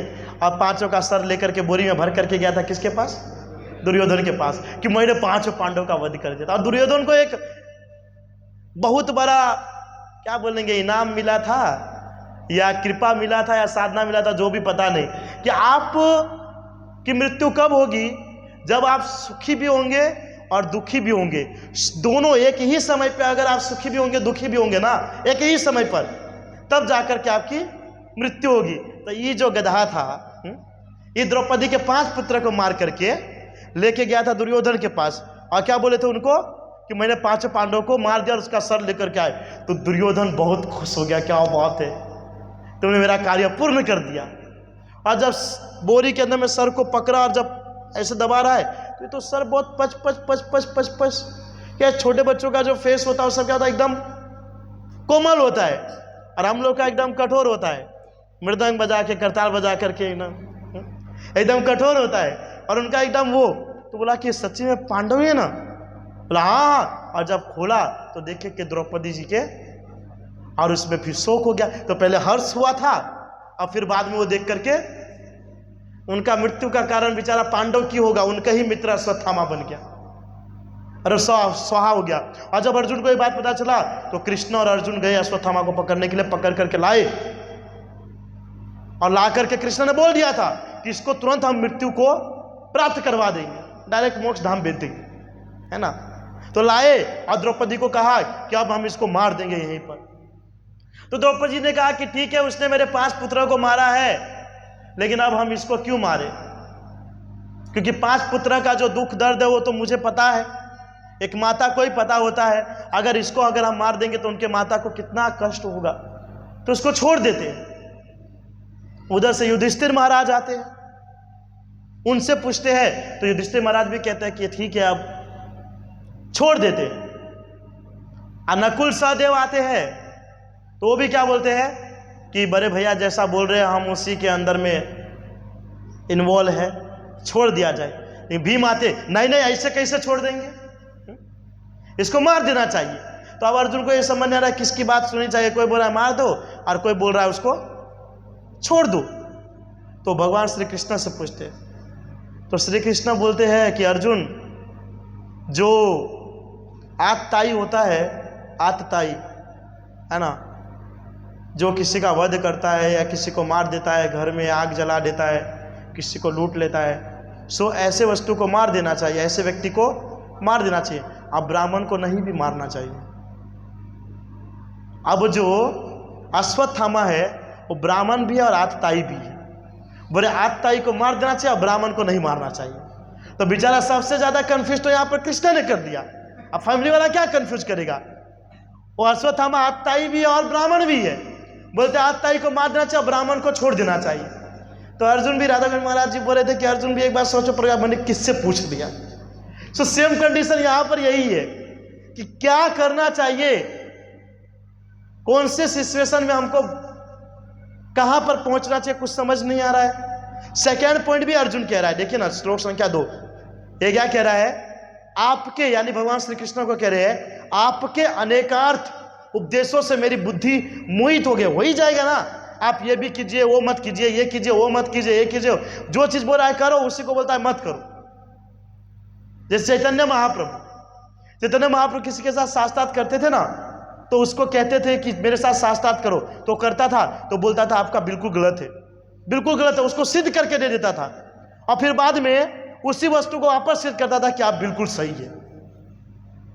पहले उसको गलत बता देता था, फिर वापस से बोलता था आप जो बोलो बिल्कुल सही है। कभी कभी उनको देख करके कोई गंगा नदी में डुबकी भी मार देता था, लेकिन फिर भी बोलते थे बेटा हम तुमको देख लिया, बाहर निकल जाओ। मुकुंद के साथ एक बार ऐसा हुआ था, बेटा मुकुंद बाहर निकलो, तुमको हमने देख लिया है। महाप्रभु वो दूसरा स्टोरी। सो यहां पर बहुत मोहित हो गए।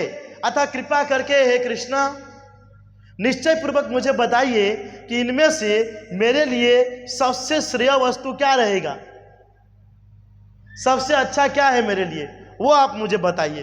तो भगवान श्री कृष्ण तीसरे श्लोक में कहेंगे, देखिए आ गया, श्री भगवान उवाच।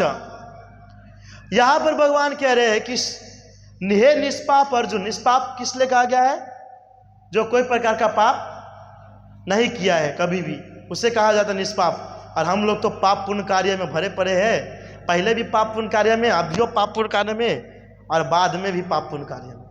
भगवत गीता के अंदर में एक श्लोक है 2.12 नंबर, न तो हम जातु नासम न तो में जनाधिपा न च्यव न भविष्यताम सर्ववत परम। कहते हैं कि हे अर्जुन, ये लोग पहले भी नहीं मरे थे, अब भी नहीं मरे हैं और बाद में भी नहीं मरेंगे। हमारा भी सेम कंडीशन है, पहले भी पाप किए थे, अभी भी पाप करें और बाद में भी हम करेंगे ही। यह हमारा धर्म है, यह हमारा कर्तव्य है और हम अपने कर्तव्य से कभी वंचित नहीं हो सकते, समझ रहे हैं, यह हमारा कर्तव्य है। तो श्री भगवान कह रहे कि हे निष्पाप अर्जुन, मैं पहले ही बता चुका हूं कि आत्म साक्षात्कार का प्रयत्न करने वाले 2 प्रकार के पुरुष होते हैं। कुछ इसे ज्ञान योग द्वारा समझने का प्रयत्न करते हैं और कुछ भक्तिमय सेवा के द्वारा। तो ये 2 पॉइंट है, हम सिर्फ आज के क्लास में 2 पॉइंट लास्ट समझेंगे, उसके बाद क्लास खत्म करेंगे। तो देखिए, जो आत्म साक्षात्कार यानी कि मैंने पहले भी आपको बताया था, अपने आत्मा को भगवान के साथ कनेक्ट करना यानी कि कृष्णा भावनामृत में डालना, उसे ही कहा जाता है आत्म साक्षात्कार करना। तो इसका दो प्रकार होते हैं। एक जो है व्यक्ति जो है ज्ञान योग के द्वारा करने का प्रयास करता है, दूसरा भक्तिमय सेवा के द्वारा। तो ज्ञान योग को एक बार के लिए अगर हम छोड़ देते हैं, भक्तिमय सेवा के अंदर में आते हैं, तो भक्तिमय सेवा के अंदर में दो प्रकार का पॉइंट आता है। एक इसके अंदर में आ जाता है आध्यात्मिक सेवा और एक आता है भौतिक सेवा। ठीक है, दो प्रकार की सेवा आ जाता है, एक आध्यात्मिक सेवा और भौतिक सेवा। तो जो भौतिक सेवा जो हम करते हैं वो किस लिए करते हैं? अपनी इच्छा की पूर्ति करने के लिए और पैसा कमाने के लिए, है कि नहीं? अपनी इच्छा की पूर्ति करने के लिए, अपना पेट भरने के लिए हम जो है कौन सा सेवा करते हैं? भौतिक सेवा, है कि नहीं? सेठ के पास रोज सुबह जाएंगे, गाली वाली जो भी है मस्त खाएंगे और वापस से रात को आएंगे, सुबह वापस वही खाएंगे, छुट्टी नहीं मिलता है, देता नहीं है, बरोबर दिलीप प्रभु, ये सब खाएंगे और वापस एक महीना जब पूर्ण हो जाएंगे तो उनके पास जा कर के वापस मांगेंगे और मिलेगा तो हम खुश हो जाएंगे। ठीक है, सो ये भौतिक सेवा, अपने इंद्रियों को तुष्ट करने के लिए जो सेवा किया जाता है उसे भौतिक सेवा जाता है। कोई पुरुष भी किसी स्त्री से अट्रैक्ट होता है और उनके मन के अंदर में कोई वस्तु करनी होती है तो उस स्त्री की प्रत्येक मनोकामना की वो पूर्ति करता है, यानी कि उसकी इंद्रिय की तृप्ति करता है, जो उसको चाहिए हो, कुछ भी जो भी है चीज। तो किसी भी व्यक्ति के पास से हमको कुछ लेना हो तो हम क्या करते हैं? उसके लिए कुछ ना कुछ प्रकार का कार्य करते हैं, जो सेवा, भौतिक सेवा वो करते हैं, तो हमको वस्तु की प्राप्ति होती है कि नहीं? संसार का ये सिचुएशन है ना, किसी के लिए आप कुछ नहीं करोगे तो कुछ चीज आपको मिलेगा नहीं, है कि नहीं? किसी लिए कुछ करना पड़ता है तब जाकर के कुछ मिलता है, नहीं तो नहीं मिलता है। तो एक तो होता है ये भौतिक सेवा और दूसरा होता है आध्यात्मिक सेवा। यहाँ पर बताया गया भक्तिमय सेवा, तो आप कह रहे होंगे कि भक्तिमय सेवा को क्यों नहीं लिया? तो देखिए, भक्तिमय सेवा जो है वो एकदम हाई लेवल आ जाता है। भक्तिमय सेवा के अंदर में हमारे आचार्यगण, हमारे जो गुरु महाराज है, बहुत सारे, ये सब भक्तिमय सेवा के अंदर में आते हैं। और हमारा जो सेवा हो सकता है या तो भौतिक सेवा या तो आध्यात्मिक सेवा। आध्यात्मिक सेवा, अब आध्यात्मिक सेवा के अंदर में क्या होता है कि आध्यात्मिक सेवा के अंदर में कई बार हमारा पतन हो जाता है। क्यों? क्योंकि आध्यात्मिक सेवा के अंदर में हमारा मन कई बार भौतिक सेवा के तरह ही कार्य करता है। समझ रहे हैं? आध्यात्मिक सेवा के अंदर में कई बार हमारा मन जो है भौतिक सेवा के अंदर ही जैसा कार्य करता है। हम क्या, जैसे कोई किसी को अगर संडे क्लास आना हो तो सोचेगा कि भाई क्लास जाएंगे तो वहां पर हमको खिचड़ी प्रसाद मिलेगा। या कोई बोलेगा कि अगर हम मंदिर में जाकर के करताल बजाएंगे तो कई सारे लोग हमको देखेंगे, या अगर हम सुंदर गाएंगे तो लोग मुझे वाह वाह करेंगे, आप मेरे इंस्टाग्राम पर फॉलो फॉलो फॉलो फॉलो, आप मेरे फॉलोवर्स बढ़ेंगे। या जब प्रेसिडेंट आएंगे उनके आगे पीछे करेंगे तो बोलेगा कितना सेवा भावी लड़का है, बाप रे बाप, इनका दीक्षा करवा दीजिए तो। सो आध्यात्मिक सेवा के अंदर में ये प्रकार की प्रवृत्ति देखी जाती है और ज्यादातर ये प्रवृत्ति होती है। बहुत बार हमने भी देखा कि जब हम उपस्थित नहीं रहते ना तो कोई कुछ नहीं करते, जब हम उपस्थित रहते तो सब कोई ये करेगा, कोई ये करेगा, कोई प्रभु जी हम कर रहे हैं। हाँ, ये दिखावा की तरह इस तरीके से, पर है आध्यात्मिक सेवा ही, लेकिन इसके अंदर में कौन सी सेवा ऐड है? भौतिक सेवा, ताकि इसके जरिए हमको कुछ ना कुछ चीज प्राप्त हो। नहीं तो नहीं करते लोग। रोज मंगला आरती किस लाएंगे? ताकि देखेगा अरे तो रोज मंगला आरती आ रहा है, चलो इनको हम ब्राह्मण दीक्षा दिलवा देते हैं, है ना? रोज मंगला आरती आता है, ये आता है, क्या पढ़ाई लिखाई क्या क्या क्या उसका कुछ अता पता नहीं, बस ये रहेगा। ओके, और यहां पर जो सेवा बताया गया है, एक तो ज्ञान योग है और एक है भक्तिमय सेवा। भक्तिमय सेवा यानी कि जो अभी हमने शरणागत पढ़े थे ना, वो पूर्ण रूप से शरणागत होना, पूर्ण रूप से भगवान के लिए सेवा करना है, भगवान को दिखाने के लिए, ना कि किसी व्यक्ति को दिखाने के लिए या किसी व्यक्ति को प्रसन्न करने के लिए। जब जीव गोस्वामी वृंदावन में थे तो उनके 3 शिष्य थे। बता सकता है कोई? 3 व्यक्ति थे, 3 हमारे आचार्य थे जो उनके पास पठन पाठन करते थे। बता सकते हैं? हाँ, नरोत्तम दास ठाकुर, श्रीनिवास आचार्य और श्यामानंद प्रभु। नरोत्तम दास ठाकुर, श्रीनिवास आचार्य और श्यामानंद प्रभु, जिसके अंदर में श्यामानंद प्रभु, वो पहले किसके शिष्य थे? हृदय चैतन्य। हृदय चैतन्य क्यों नाम पड़ा था? गौर निताई भाग करके उनके हृदय में घुस गए थे, ताकि जो हृदय चैतन्य के गुरु थे ना, वो उसको मारे नहीं, डंडी लेकर के दौड़े थे गौर निताई के पीछे मारने के लिए, कि मैं आया नहीं, उससे पहले आयोजन करके एकदम मजे कर रहे हो। तो दोनों घुस गए थे हृदय चैतन्य के हृदय में। श्यामानंद प्रभु के जो गुरु थे वो थे हृदय चैतन्य, और श्यामानंद प्रभु को भेजे थे जीव गोस्वामी के पास, आपको पठन पाठन करना है। जीव गोस्वामी के बाद अगर हम किसी गुरु के पास जाकर के पढ़ते हैं तो गुरु जो आज्ञा देगा हम उसी का पालन करेंगे ना। सिंपल वस्तु, यस और नो? सही वस्तु है, क्योंकि हमको उसने सिखाया है, हमको ज्ञान दिया, हर चीज दिया, वो कैसा भी है लेकिन हर चीज हमको दिया है, हर चीज हमको दिया। तो वो जो बोलेगा उसकी आज्ञा को हम पालन कंपलसरी करेंगे। हाँ, लेकिन वो श्यामानंद प्रभु जो है कभी भी अपनी सेवा को लेकर के हाईलाइट नहीं हुए। जीव गोस्वामी ने आपको उनको कह दिया था कि आपको जाकर के वन के अंदर में झाड़ू मारना है, और वो चले गए और वन के अंदर में झाड़ू मारते थे। श्यामानंद प्रभु इतने मतलब आचार्य, महान आचार्य थे। वो पहले उसका नाम दुखिया था, उसके बाद उसका नाम कृष्णदास बना, और फिर बाद में जाकर के उनका नाम श्यामानंद प्रभु पड़ा। तो वो झाड़ू मारते थे, कभी जीव गोस्वामी को दिखाते नहीं थे कि मैं क्या सेवा कर रहा हूं और क्या सेवा नहीं कर रहा हूं, कभी नहीं दिखाते थे। और वो सिर्फ सेवा करते थे ओनली फॉर भगवान के लिए और गुरु के लिए, गुरु उपस्थित हो या ना हो। जैसे मैंने कहा ना कि जब गुरु उपस्थित होता तो बहुत सारे लोग हाँ हाँ ये करेंगे वो करेंगे वो करेंगे, और जब नहीं हो तो मस्त आराम। हमें कोई छे नहीं। जब स्कूल के अंदर में जब फ्रॉक्सी पीरियड होता था, टीचर होता था, ओ हो इतना एकदम बिंदास, हमको पकड़ने वाला कोई नहीं है। जब भैंस को जब बांध करके व्यक्ति रखता तो भैंस एकदम कंट्रोल में था, जैसे ही खोल दे तो बाप रे बाप एकदम तबाही मचा देता है। तो श्यामानंद प्रभु जो है वो सेवा करते थे कि गुरु ने मुझे सेवा दिया है और ये सेवा जो है मुझे भगवान के लिए निष्पाप रूप से करना है, इसके अंदर में मुझे कोई भी प्रकार की इच्छा नहीं है। निस्वार्थ सेवा, ओनली फॉर भगवान के लिए। और उसी प्रकार से रोज वो श्यामानंद प्रभु जो है वो रोज झाड़ू मारा करते थे, रोज झाड़ू मारते थे।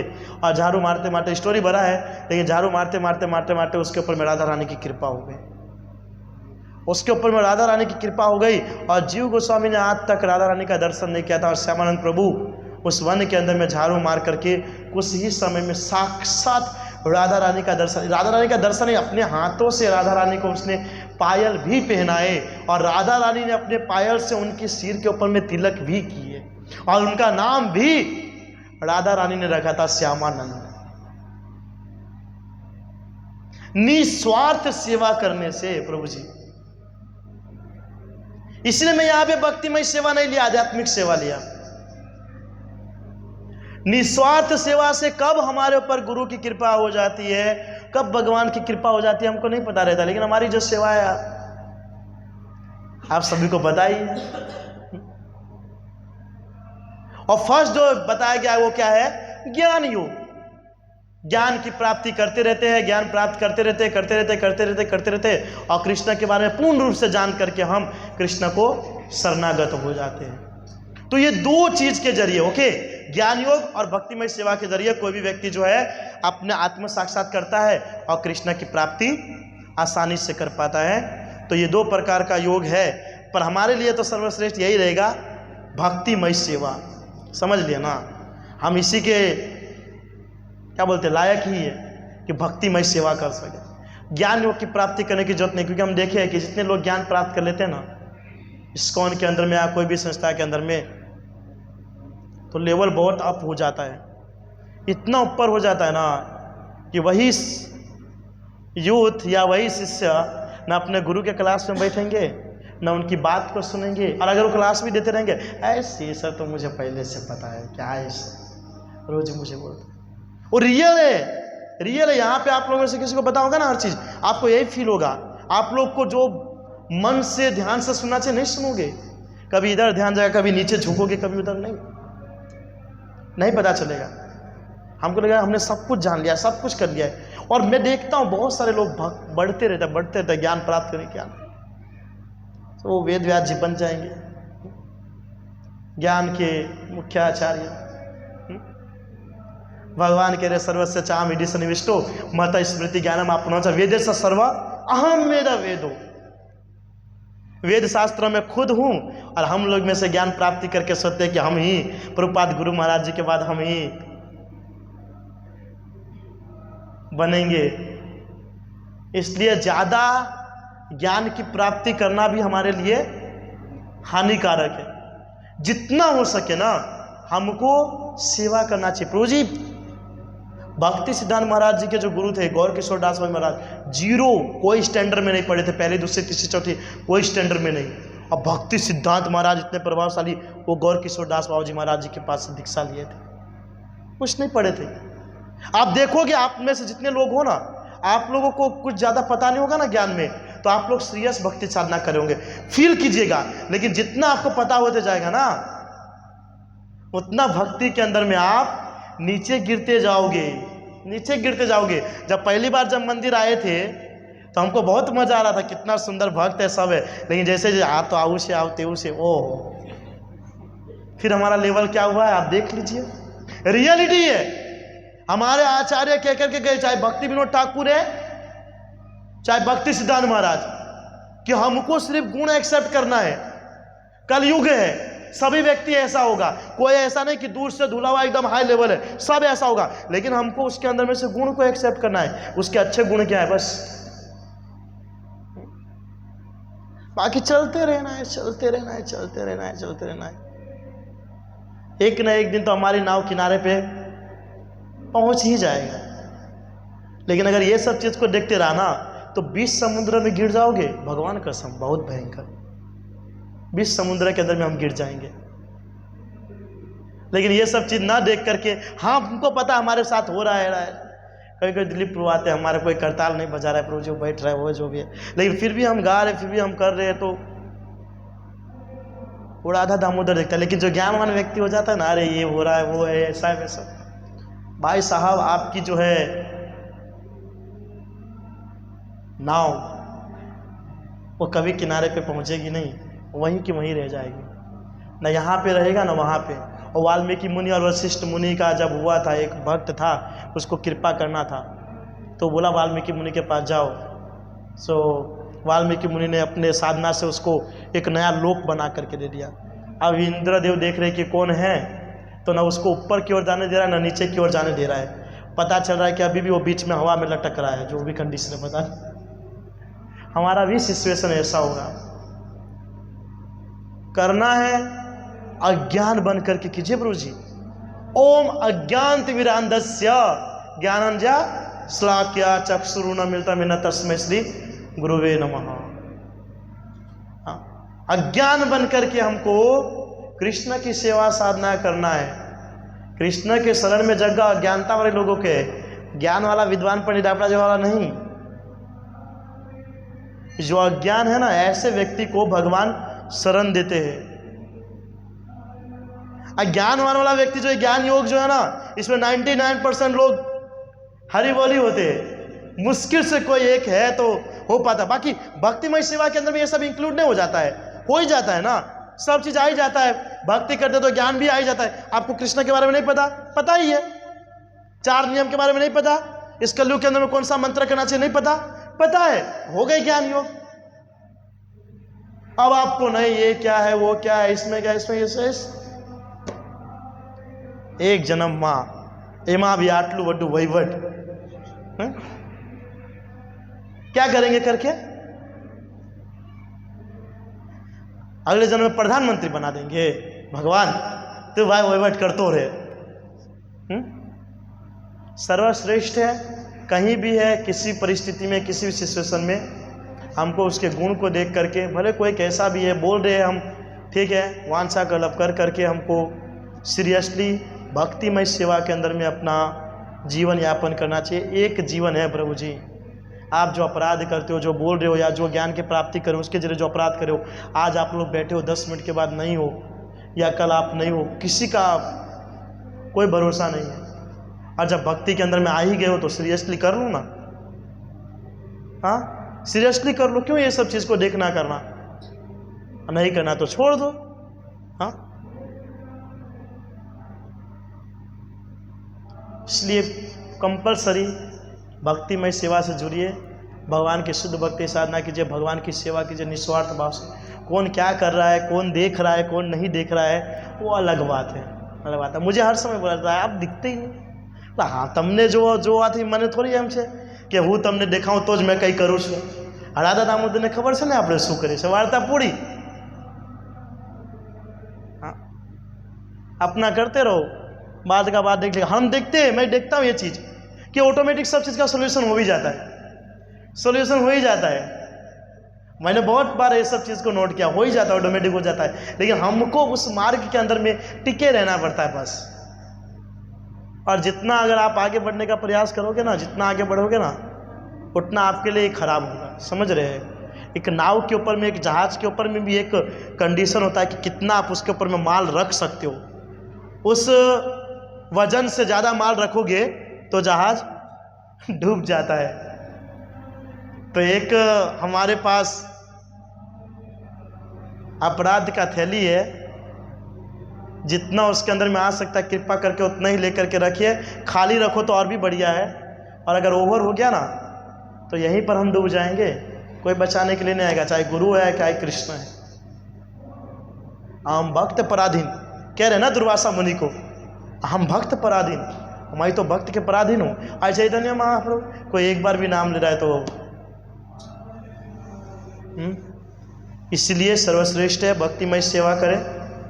कौन क्या कर रहा है क्या नहीं कर रहा है, इस सब चीज़ को देखे नहीं, इतना हमारे पास समय नहीं है। ठीक है, सो यहाँ पर इस क्लास को खत्म करते हैं। किसी का कोई प्रश्न है, जिज्ञासा है तो कर सकते हैं। ठीक है, तो लगता है सब भाव में चले गए। हाँ ब्रो,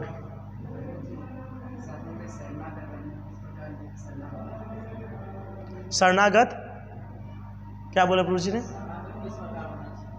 किस प्रकार से हमको शरणागत होना चाहिए? ऐसा जो हमको गुरु उपदेश दे वो तत्विधि परिपातेन परिपरेशन सेव्या उपदेशन्ति ते ज्ञानम ज्ञानी तत्वदर्शिना। जो गुरु हमको आज्ञा देता है उस आज्ञा के द्वारा हमको शरणागति करना है गुरु के। शरणागति का ये भी बताया, तत्विधि परिपातेन परिपरेशन सेव्या। पहले गुरु को प्रणाम कीजिए, अब गुरु की सेवा कीजिए, ऑटोमेटिक आपको ज्ञान देना चालू हो जाएगा। तो किसी को अगर आपको शरणागत होना है तो किसी के भी तो ऑटोमेटिक शरणागत नहीं हो जाओगे। जैसे आपको भगवान प्रभु को शरणागत करना है तो ऑटोमेटिक तो हो ही नहीं जाएगा। अरे हरे कृष्णा प्रभु जी केम छो, मजा माशो है कि नहीं? कुछ सेवा करेंगे तो ऑटोमेटिक कनेक्शन हो जाता है। शरणागत करने का होने का एक ही उपाय है कि जो गुरु हमको कहा या कृष्ण ने जो हमको किया है बताया, उस मार्ग के ऊपर में चलना। ठीक है, बोलो तीर्थ। हाँ, कामिनी। बोलो ब्रो।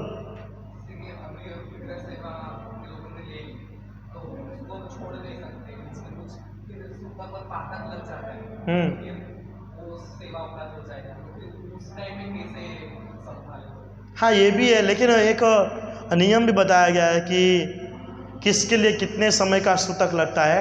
उस समय में अगर आप नहीं कर सकते हो तो बाहर से जो हमारे पड़ोसी है वो भी आकर के भगवान के विग्रह की सेवा अपने घर में भगवान का प्रसाद बना करके वो स्पेशल आपके डिटीज को लगा सकते हैं। ऐसे किया जा सकता है।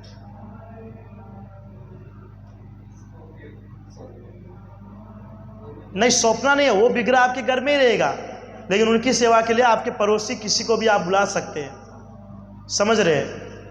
उनको बुला सकते हैं जो मांसाहार ना करता हो, बस वो शुद्ध पवित्र होकर के आएंगे, भगवान का दर्शन करेंगे, भगवान का भोग लगा सकते हैं उस समय के लिए।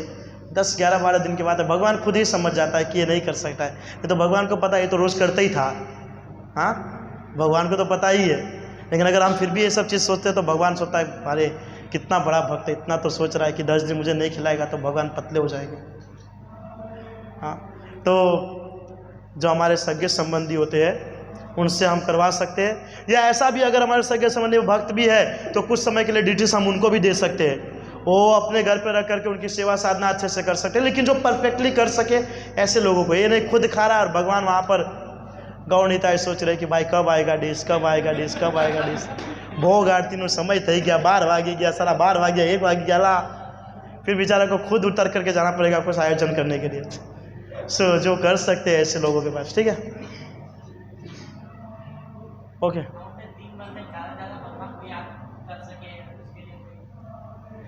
उसके लिए तो कुछ क्या है, हमारा शरीर है, हमारा मन ही है, हमारा बुद्धि है, हमारी इंद्रिय ही है। आप दिन भर भगवान का स्मरण कीजिए, हमारा मन के अंदर में दिन भर नॉन स्टॉप कुछ ना कुछ चलता ही रहता है ना। आप देखिए उस नॉन स्टॉप के अंदर में कृष्णा का नाम डाल दीजिए, दिन भर स्मरण करते रहिए, बढ़िया रहेगा।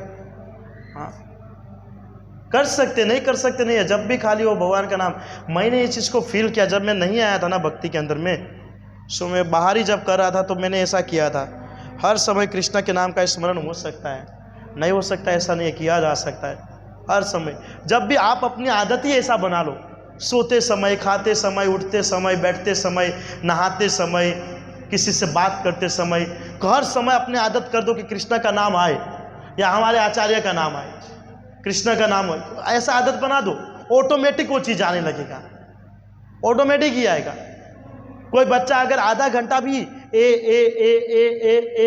घुसता है ना तो दिन भर उसके माइंड में ए ही चलता है कि नहीं।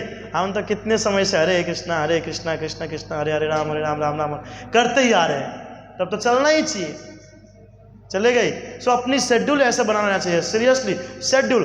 दुख हो रहा है तो भी ये कृष्णा, सुख हो रहा है तो भी कृष्णा, कोई कुछ बोल दिया तो भी कृष्णा, जब भी कोई भी सिचुएशन हो रहा है ना वहां पे कृष्णा का नाम लीजिए, ऑटोमेटिक आदत बन जाएगा 24 आवर। बाकी 6 घंटा सोओगे तो उसके अंदर में तो कुछ और ही चलेगा कि हम अमेरिका पहुंच गए, करोड़पति बन गए, रोपति बन गए। मैं रील्स देख रहा था, एक रील्स में कोई सपना देख रहा था, बेड पे सोया था, डायरेक्ट कहाँ गिर गया पता नहीं, ब्रह्मांड के नीचे। सो इतने समय में तो कृष्ण का स्मरण हो ही सकता है। मेन पॉइंट यही है प्रभु जी, भगवान का स्मरण हर समय हो सकता है, क्योंकि भगवान हमेशा हमारे हृदय के अंदर में, तुम्हारा हृदय सदा गोविंद विश्राम, गोविंद कहे ना मम वैष्णव परान, हमारे हृदय के अंदर में हमेशा गोविंद विश्राम करते, हमेशा रहता ही है। बस हमको जानना है, हमको समझना है, और किस प्रकार जान सकते हो तो बताइए, ऑटोमेटिक आई गई। हमारे अंदर तो वो सिस्टम है भी है, हमारे अंदर आँख लगा हुआ है तो हर समय हमको रहता है ना कि हमारी आँख है, रहता है कि नहीं रहता है। तो अब हमारे समय अंदर भगवान भी है, तो जैसे आँख को आप जानते हो वैसे भगवान को जानिए, ऑटोमेटिक हाँ हमारे अंदर भगवान है, हमारे अंदर कृष्ण है, हमारे अंदर कृष्ण है। कैसे भी नाम लेना है, चाहे वो मरा हो या राम राम हो। वाल्मीकि मुनि ना, उल्टा नाम जगत जग जाना, वाल्मीकि भया ब्रह्म समाना, ठीक है। सो हाँ ब्रो,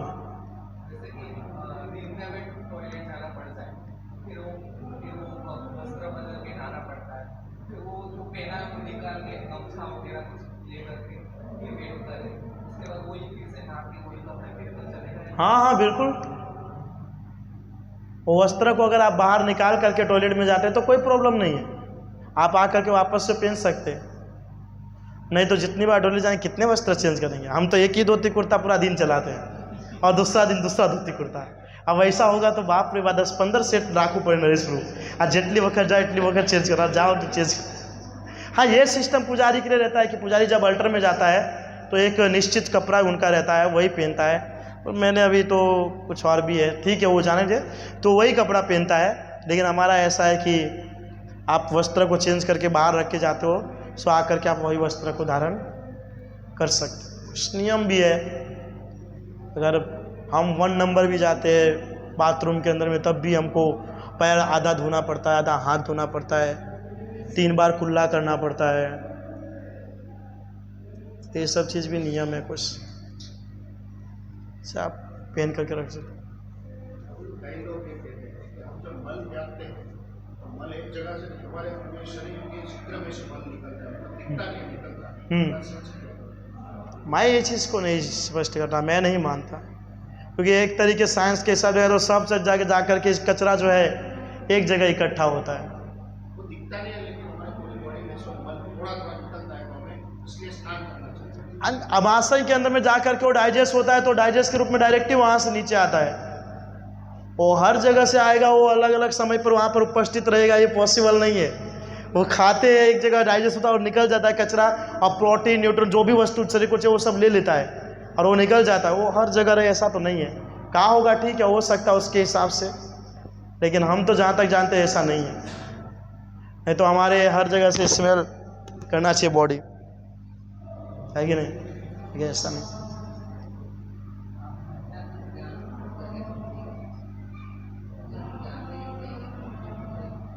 नहीं नहीं नहीं, हमको ज्ञान तो लेना ही है, लेकिन ज्ञान लेने के बाद भी अज्ञान बन करके रहना है वैसा।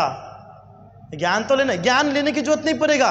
भगवद गीता 10वां अध्याय, तेषां सतत युक्ता नाम वैष्टा माम प्रीतिपूर्वकम ददामि बुद्धि योगम तम येन माम उपयन्ति ते। जो व्यक्ति सीरियसली मेरा भजन भक्ति साधना करता है उसको मैं ऑटोमेटिक ही ज्ञान प्रदान करता हूँ। ददामि बुद्धि योगम। नहीं नहीं नहीं नहीं, ज्ञान आपको ऑटोमेटिक आ ही जाएगा। हाँ, ज्ञान तो प्राप्त करना है, लेकिन प्राप्त करने के बावजूद भी हमको अज्ञान बन करके रहना है। हाँ, एकदम सिंपल, हमको कुछ नहीं आता है। वो थे ना, ये मैं नाम भूल रहा हूँ, अरे कर्ण कर्ण कर्ण किसके पास गए थे ज्ञान लेने के लिए? परशुराम जी के पास। परशुराम जी के पास ज्ञान लेने के लिए। और कर्ण कितने बड़े ज्ञानवानी व्यक्ति थे, है कि नहीं? और बिच्छू ने काटा था और वो शूद्र बनकर गए थे ज्ञान प्राप्त करने के लिए। तब देखा कि अरे बिच्छू ने काट लिया, उसको ब्लड निकल रहा है इतना, फिर भी क्योंकि गुरु उनके जांघ के ऊपर में सर रख करके सोए थे। लेकिन अगर वो हिलता तो गुरु को पता चलता, तो अगर शूद्र होता तो उसको तो तुरंत ही होना चाहिए, तो क्षत्रिय। तो मतलब हर चीज़ पता होने के बावजूद भी हमको उस तरीके से हमारे ज्ञान का प्रचार नहीं करना चाहिए। कई बार भक्तों के अंदर फालतू के तर्क वितर्क करते रहेंगे बैठ करके। हाँ, इसके पास ये ज्ञान है, हमको ये कैसे करना चाहिए, वो कैसे करना चाहिए। या कृष्णा की लीला की बात कर लो, माला करो, आपस में लड़ते रहते हैं। ये बोलेगा ऐसे करना चाहिए, ऐसे करना चाहिए, ऐसे। इन्हीं दोनों के क्या बोलते हैं वार्तालाप से हमारी नई पद्धति स्टार्ट होती लगता है। नौ मार्ग फालतू का काम। ठीक है, ठीक है। तो आप सबका बहुत बहुत धन्यवाद।